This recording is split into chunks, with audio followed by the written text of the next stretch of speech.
ನಮಸ್ಕಾರ ಎಲ್ರಿಗೂ. ಸಾಧನೆ ಎಂದ್ರೇನು ಎಂದು ಎಲ್ಲರಲ್ಲೂ ಮೂಡಿರುವ ಒಂದು ಕುತೂಹಲದ ಸಂಗತಿ. ಅದೇ ತರಹ ನನಗೂ ಇದೆ. ಸಾಧನೆ ಅನ್ನೋ ಪದಕ್ಕೆ ಇನ್ನೊಂದು ಅರ್ಥವೇ ಈಗ ನಾ ಹೇಳ್ತಿರೋ ಈ ಪೂಜ್ಯರ ಜೀವನ ಚರಿತ್ರೆ. Never stop learning because life never stops teaching. ಕರ್ನಾಟಕದ ಪುತ್ರ, ಚವನೂರಿನ ಚಿನ್ಮಯ, ಜ್ಯೋತಿಷ್ಯದ ಗಂಡ, ದುಷ್ಟರ ನಾಶಕ, ನಂಬಿದವರ ದಾರಿದೀಪ, ಭೂತ ಪ್ರೇತಗಳ ಪಾಲಿನ ಶತ್ರು, ಅವರೇ ನಮ್ಮ ಮನೆಯ ದಾರಿದೀಪ ಶ್ರೀ ಪರಮ ಪೂಜ್ಯ ರಾಮಲಿಂಗಯ್ಯ ಶ್ರೀಗಳು. ಇವರ ಸಾಧನೆಯ ಹಾದಿಯನ್ನು ನಿಮಗೆ ಹೇಳಬಯಸುತ್ತೇನೆ. ಊರು ಚವನೂರು. ಅಜ್ಜ ರಾಮಲಿಂಗಯ್ಯರ ಮರುಜನ್ಮವೇ ಈ ಪ್ರಸ್ತುತ ಚವನೂರಿನ ಚಿನ್ಮಯ. ತಂದೆ ದಿವಂಗತ ಕಾಸಯ್ಯ, ತಾಯಿ ಸಂಗಮ್ಮ. ಇವರ ಉದರದಲ್ಲಿ ಜನಿಸಿದ ಕರುನಾಡ ವೀರಪುತ್ರ. ಇಬ್ಬರು ಅಕ್ಕಂದಿರ ನಂತರ ಜನಿಸಿದ ಈ ವೀರಪುತ್ರ ಅಕ್ಕ ಚಿನ್ನಮ್ಮ ಮತ್ತು ಬೋರಮ್ಮ. ಪ್ರಾರಂಭದಲ್ಲಿ ಇವರು ತಮ್ಮ ಮಾವನವರ ಊರಾದ ಸುಂಗಟಾಣದಲ್ಲಿ ಬೆಳೆದರು. ಅಲ್ಲೇ ಜೀಪು, ಟ್ರ್ಯಾಕ್ಟರ್, ಹಾಸ್ಟೆಲ್, ಹೊಲ ಅಂತ ಬೆಳೆದ ಇವರಿಗೆ ಕಷ್ಟ ಅನ್ನೋದು ಬೆನ್ನಿಗೆ ಬಿದ್ದಿತ್ತು. ಆ ಪರಮಾತ್ಮನ ಪರೀಕ್ಷೆಯೋ ಏನು, ಕಷ್ಟದ ದಿನಗಳು ಒಂದು ಹೊತ್ತಿನ ಊಟಕ್ಕೂ ಅಲೆದಾಡುವ ಪರಿಸ್ಥಿತಿ ಇವರದಾಗಿತ್ತು. ಅಜ್ಜ ದಿವಂಗತ ರಾಮಲಿಂಗರು ಮೊದಲೇ ಪವಾಡ ಪುರುಷರು. ಆ ಕಾಲದಲ್ಲೇ ನಾನು ಮತ್ತೆ ಹುಟ್ಟಿ ಬಂದೇ ಬರುತ್ತೇನೆ, ಆಗ ಈ ಕಷ್ಟಗಳೆಲ್ಲ ದೂರವಾಗಿ ಈ ಚಬನೂರಿನ ಮಠ ಜಗತ್ತಿಗೆ ತೋರುವಂತೆ ಬೆಳಗುತ್ತದೆ ಎಂದು ಹೇಳಿದ್ದರಂತೆ. ಇವರ ಪೀಠ ಉಜ್ಜಯಿನಿ. ಹಾಗೆಯೇ ಆ ಗುರುವಿನ ಆಶೀರ್ವಾದದಿಂದ ಹೇಗೋ ಬೆಳೆದ ಮಠ ಮಗು ರಾಮಲಿಂಗ ಮುಂದೆ ವಯಸ್ಸಿಗೆ ಬರುವ ಮೊದಲೇ ತಂದೆ ಕಾಸಯ್ಯ ಕೈಲಾಸವಾಸಿಯಾದರು. ತಾಯಿ ಸಂಗಮರ ಧೈರ್ಯ ರಾಮಲಿಂಗರನ್ನು ಕುಗ್ಗಿಸಲು ಬಿಡಲಿಲ್ಲ. ಏನೇ ಆಗಲಿ ನನ್ನ ಮಗನನ್ನು ಮುಂದೆ ತಂದೇ ತರುತ್ತೇನೆ ಎಂದು ಗುರುವಿನ ಹತ್ತಿರ ಬಿಟ್ಟರೆ ಅವನ ದಾರಿದೀಪ, ಜೀವನದ ಹಾದಿ ಸುಗಮವಾಗುತ್ತದೆ ಎಂದು ಪೂಜ್ಯ ಶ್ರೀ ಕೋರವಾರದ ಮುರುಗೇಂದ್ರ ಅಪ್ಪನವರ ಹತ್ತಿರ ದೀಕ್ಷೆ ಕೊಡಿಸಿದರು. ತಂದೆಯ ಮರಣದ ನಂತರ ಕುಗ್ಗಿ ಹೋದ ಇವರಿಗೆ ತಾಯಿ ಇದ್ದಾರೆ ಅನ್ನುವ ಧೈರ್ಯಕ್ಕಿಂತ ಗುರುವಿನ ಶಕ್ತಿ ಒದಗಿತ್ತು. ಹಾಗೆ ಇವರ ಜೀವನದ ಒಂದು ತಿರುವನ್ನು ನೀಡಲು ಗುರು ಶಟಸ್ಥಲ ಬ್ರಹ್ಮ ರುದ್ರಮುನಿ ಶಿವಾಚಾರ್ಯರ ಆಗಮನವಾಯಿತು. ಇವರಿಬ್ಬರ ಗುರುಗಳ ಶಕ್ತಿ ಯಾವ ದೈವ ಶಕ್ತಿಗೂ ಕಡಿಮೆ ಇಲ್ಲದಂತಾಗಿ ಜಗತ್ತಿಗೆ ಮಾದರಿಯಾಗಲು ರಾಮಲಿಂಗರಿಗೆ ಆಶೀರ್ವದಿಸಿದರು. ಮುಂದೆ ಸುಂಗಟಾಣದ ಶಿವಯ್ಯ ಮತ್ತು ದೇವಕಿಯವರ ಮಗಳಾದ ಕುಮಾರಿ ಈರಮ್ಮರವರನ್ನು ಮದುವೆಯಾದರು. ಬಡತನದಲ್ಲಿ ಕೈ ಹಿಡಿದು ಬಂದವಳನ್ನು ಹೇಗೆ ಮುನ್ನಡೆಸುವುದೆಂದು ಚಿಂತೆ ಮಾಡುತ್ತಿದ್ದವರಿಗೆ ಗುರುವಿನ ಆಶೀರ್ವಾದ ಸಿಕ್ಕಿತು. ಶ್ರೀಗಳು ನಿನ್ನ ಶ್ರೀಮಂತಿಕೆ ಮತ್ತು ಗೌರವಸ್ತಿಕೆ ಬೆಳೆಯುತ್ತದೆ ಎಂದು ಧೈರ್ಯ ಹೇಳಿ ಆಶೀರ್ವದಿಸಿದರು. ಮುಂದೆ ತಮ್ಮ ಅಜ್ಜನವರ ದಾರಿದೀಪದಂತೆ ಜ್ಯೋತಿಷ್ಯ ಶಾಸ್ತ್ರದಲ್ಲಿ ಪರಿಣಿತಿ ಪಡೆದರು. ಮೊದಲಿಗೆ ಅಫ್ಜಲ್ಪುರದಲ್ಲಿ ತಮ್ಮ ಪವಾಡ ನಡೆಸಿದರು.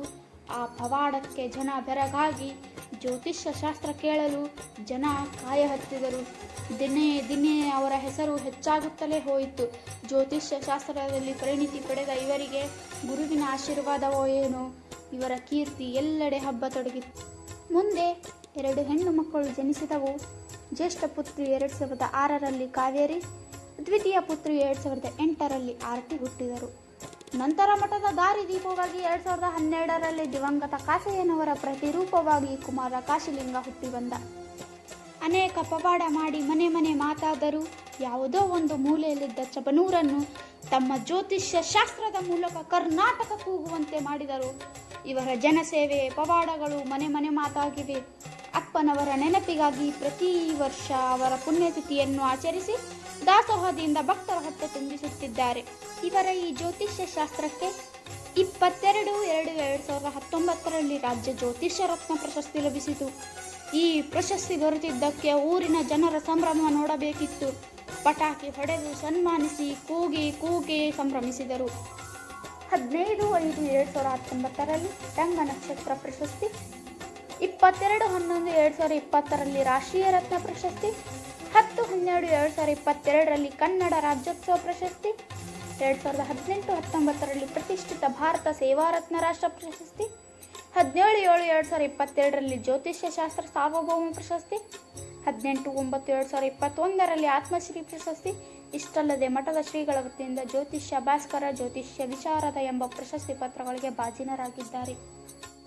ಇದೆಲ್ಲದರ ನಂತರ ತಮ್ಮ ನಾಡಿನ ಜನರ ಸೇವೆಗೆ ಶ್ರೀಗಳು ಮುಂದಾಗಿ ಬೇಡ ಜಂಗಮ ಸಮಾಜದ ಗೌರವಾಧ್ಯಕ್ಷರಾಗಿ ಜನರ ಆಗು ಹೋಗುಗಳು, ಕಷ್ಟ ಕಾರ್ಪಣ್ಯಗಳಲ್ಲಿ ಭಾಗಿಯಾಗುತ್ತಾರೆ. ಈಗ ಚಬನೂರಿನ ಕೂಸು ಇಷ್ಟು ಎತ್ತರ ಬೆಳೆದು ಈಗ ಇಷ್ಟು ಪ್ರಶಸ್ತಿಗೆ ಕಾರಣವಾಗಿದೆ ಎಂದರೆ ಅದು ಸುಲಭದ ಮಾತಲ್ಲ. ಅವರ ರಾಜ್ಯ ಜ್ಯೋತಿಷ್ಯ ರತ್ನ ಪ್ರಶಸ್ತಿಯ ಖುಷಿಗೆ ಚಬನೂರಿನ ಸರಕಾರಿ ಶಾಲೆಗೆ ಬೆಳದಿಂಗಳ ಬುತ್ತಿ ಎಂಬ ಕಾರ್ಯಕ್ರಮ ನಡೆಸಿ 10/2/2024ರಲ್ಲಿ ಪಂಚಮೃಷ್ಟಾನ್ನ ಕೊಟ್ಟು ಖುಷಿಪಟ್ಟವರು ಇವರು. ಕರುಣೆ ಇಲ್ಲದ ಕೊರೋನಾ ಎಂಬ ಪುಸ್ತಕ ಬಿಡುಗಡೆ, ಅನೇಕ ಸಾಧು ಸತ್ಪುರುಷರ ಕಾರ್ಯಕ್ರಮ, ಅನೇಕ ದಾಸೋಹ, ಜನರ ಸುಖ ದುಃಖಗಳಲ್ಲಿ ಭಾಗಿಯಾಗಿ ಮನೆ ಮನೆ ಮಾತಾಗಿದ್ದಾರೆ. ಇವರ ಈ ಕಾರ್ಯ ಹೀಗೆ ಮುಂದುವರೆಯಲಿ. ಸಿಂಹದಂತ ಇವರ ಈ ಗರ್ಜನೆ, ಕಟ್ಟುನಿಟ್ಟಾದ ಖಡಕ್ ಮಾತು ಜಗತ್ತಿನ ತುಂಬೆಲ್ಲ ಗರ್ಜಿಸಲಿ. ಜಂಗಮರ ವಂಶದ ಈ ಕುಡಿ ಮುಂದೆ ಜಗತ್ತಿಗೆ ಬೆಳಗಾಗಲಿ. ಈ ಮಠ ಇನ್ನೂ ಎತ್ತರಕ್ಕೆ ಬೆಳೆಯಲಿ. ಶ್ರೀ ಕಾಶಿಲಿಂಗೇಶ್ವರ ಮಠಕ್ಕೆ ಭಕ್ತರ ಸಾಲು ಹೆಚ್ಚಾಗಲಿ ಎಂದು ಆಶಿಸುತ್ತೇನೆ. ಎಲ್ಲೋ ಹುಟ್ಟಿದ ಕೂಸು ಇಂದು ಮನೆ ಮಾತು. ಚಬನೂರಿನ ಚಿನ್ಮಯ್ಯವರ ಬಿರುದು ಸಾಧನೆಯ ಹಾದಿಯ ದಾರಿದೀಪವು. ಭಕ್ತರ ಪಾಲಿನ ಗುರುವು, ಶತ್ರುಗಳ ಬೆವರಿಳಿಸೋ ಸಿಂಹವು.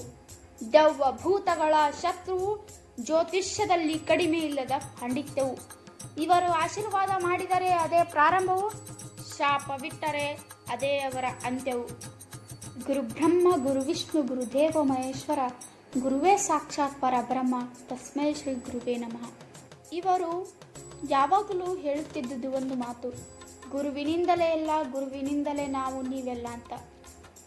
ಆ ಬ್ರಹ್ಮ ವಿಷ್ಣು ಮಹೇಶ್ವರ ಕೂಡ ಗುರುವಿನ ಮುಂದೆ ಏನೂ ಅಲ್ಲ. ಗುರುವಿನ ಆಶೀರ್ವಾದ ನಿಮ್ಮೆಲ್ಲರ ಮೇಲಿರಲಿ. ನಿಮ್ಮ ಜೀವನದ ಹಾದಿ ಸುಗಮವಾಗಿರಲಿ. ಅದಕ್ಕೆ ಗುರುವೇ ಸಾಕ್ಷಿಯಾಗಿರಲಿ ಎಂದು ಆಶಿಸುತ್ತೇನೆ. ಧನ್ಯವಾದಗಳು.